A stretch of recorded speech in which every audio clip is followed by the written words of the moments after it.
Hey everybody, welcome on in to Sports Live in the 215. I'm your host, Connor Okuda, and in this video, we will discuss the Eagles' victory on Thursday night over the Washington Commanders. The Eagles won this game 26 to 18, led by a fantastic effort by rookie cornerback Quinyon Mitchell, and I believe I want to say 2 touchdowns from Saquon Barkley. Jalen Hurts did enough to win. The defense was absolutely outstanding. All in all, I think it was just a great team win. There, aside from really Saquon Barkley and Quinyon Mitchell, I think I wouldn't necessarily say there were a lot of standout performances, but e- everybody everybody just kind of had solid games, and that contributed to another Eagles victory. Hold on, let me just open my water.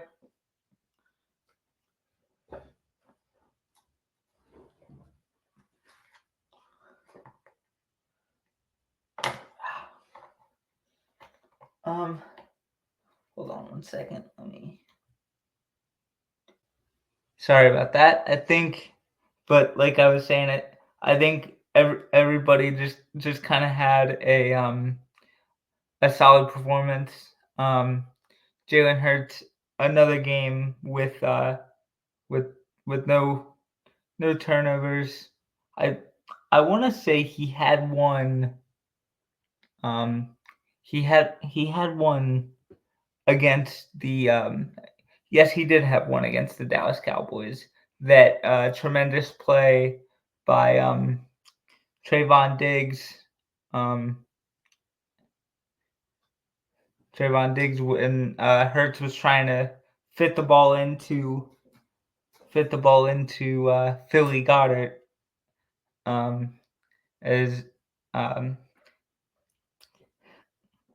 as one of the YouTubers I watch, C4, called him when we first drafted him, but Tra- called Dallas Goedert when we first drafted him. But anyway, that was a tremendous play by Diggs, and of course Jalen responded with 2 touchdowns in that game.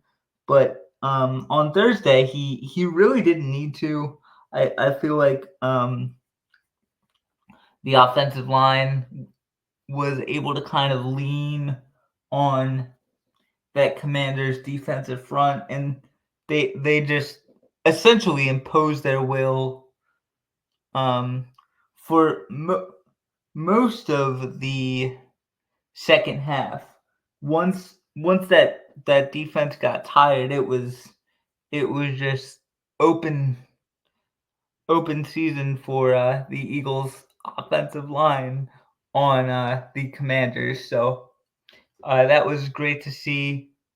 Um, the Washington run defense was not, of course, not helped out by the loss of All Pro or former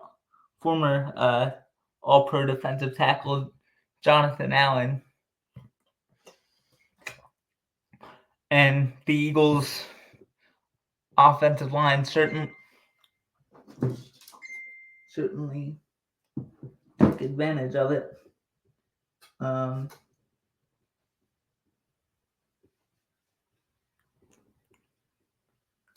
so that was very, very good to see, and one guy I definitely want to shout out is Quinyon Mitchell. He put uh, Terry McLaurin on Guantanamo Bay. He the one catch Terry McLaurin had on Thursday night was when he was being covered by Cooper DeJean. And it was only a 10-yard reception. So that was a great job by Quinyon and the Eagles secondary, shutting down Washington's number one weapon, Saquon Barkley. Oh my God. Put this man in the MVP conversation freaking yesterday. This dude is absolutely insane. I want to say he had he had over 100 yards again, 2 touchdowns. He was just absolutely magnificent, and he was he was about I can't even say he's been as advertised. He's been above advertised, and he was already the Eagles knew they were getting a tremendous asset to this offense, but I don't think they or the fans thought it would be this. They thought, oh, he's a great player. He'll fit in nicely, but this is just otherworldly. He's been an absolute revelation since he has come into this Eagles offense. It feels like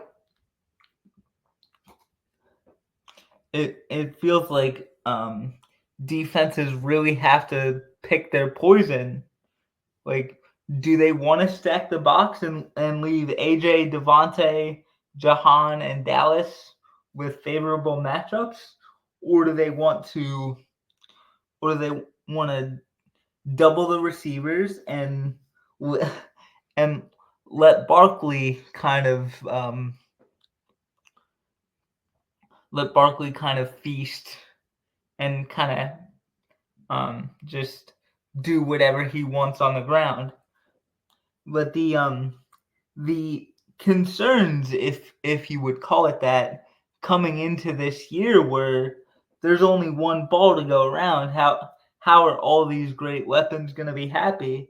Hey, when you win 6 straight games, you're not, if you're thinking about targets when you're winning 6 straight games, you're like I would really question that person's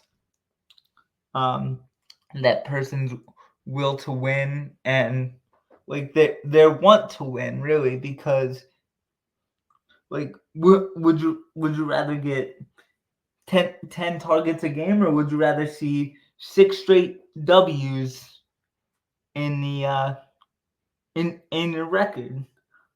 Most players would probably say the latter. And of course you have your divas, but I feel like those guys are non-existent on this team, and in most locker rooms I feel like they're few and far between. So that's always nice to see. But this Eagles team is special. Ever since Nick Sirianni has taken over, all this team seems to do is just win at a tremendous clip. In fact, his winning percentage is the highest for a head coach in Philadelphia Eagles history, and you don't get there, of course, without tremendous talent, but you also don't get there with that tremendous talent not listening to the message that the head coach kind of brings about. And it's a credit to Nick, and it's a credit to really all of his coaches who have been in the Eagles building the past 3 years, that they seem to give kind of a message that the players respond to, and it's just an incredible feeling, like just not even really want. I wouldn't say not wondering whether you're gonna win, but it's you're almost kind of expecting to win as a fan. The past 3 years, like I know they had a miserable collapse last year, but Nick has kind of allowed himself to step back and kind of take more of a CEO role and let the coordinators kind of call the plays. I know they called the plays last year, but last year he had his fingerprints all over the offense, and maybe like play calling isn't his. Definitely play calling isn't his strength. Not saying he called plays last year, but it was, like I mentioned, his fingerprints were all over the offense, and that's not necessarily the case this year. And you have you have people in the Philadelphia fan base who say, "What does Nick Sirianni even do?" And there were some of those guys in like my cousin's bachelor party group text, and me or myself and my brother brought up the point that, or this is a point that I brought up, but Tommy kind of reiterated it to me when I was down the shore this weekend and we were talking about it. But Nick Sirianni does a lot of things that we don't see on the TV copy of the game. He's probably in constant communication with both coordinators, the position coaches, like the replay booth, whether to challenge the quality control guys about the stats, et cetera. Jeff Stoutland about the run game. You get it, but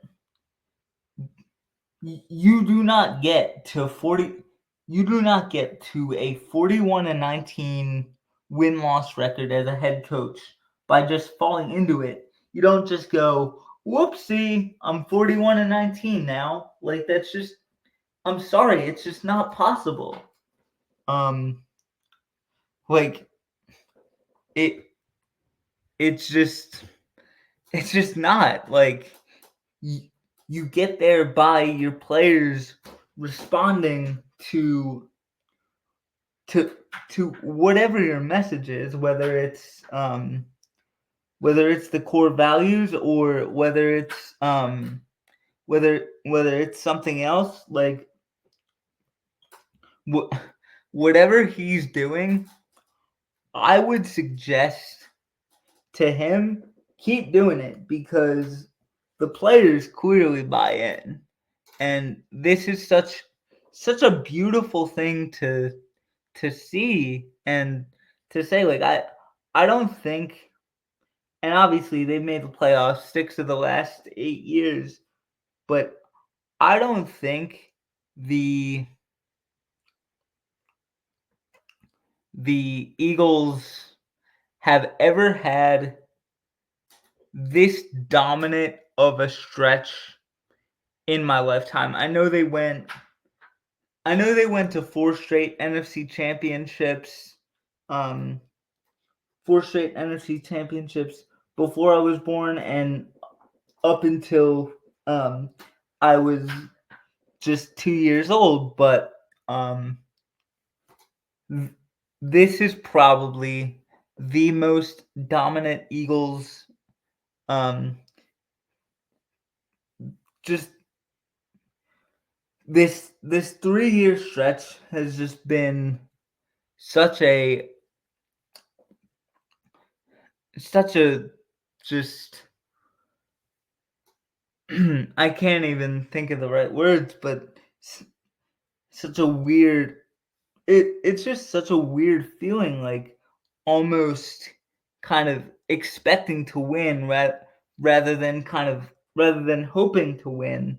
And it's just this is the most incredible feeling I've I've ever really had surrounding the Philadelphia Eagles.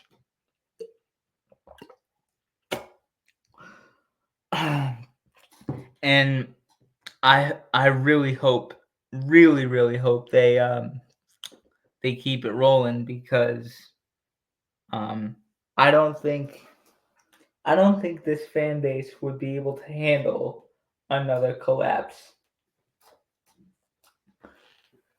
And this um and with that being said, as always, go Birds.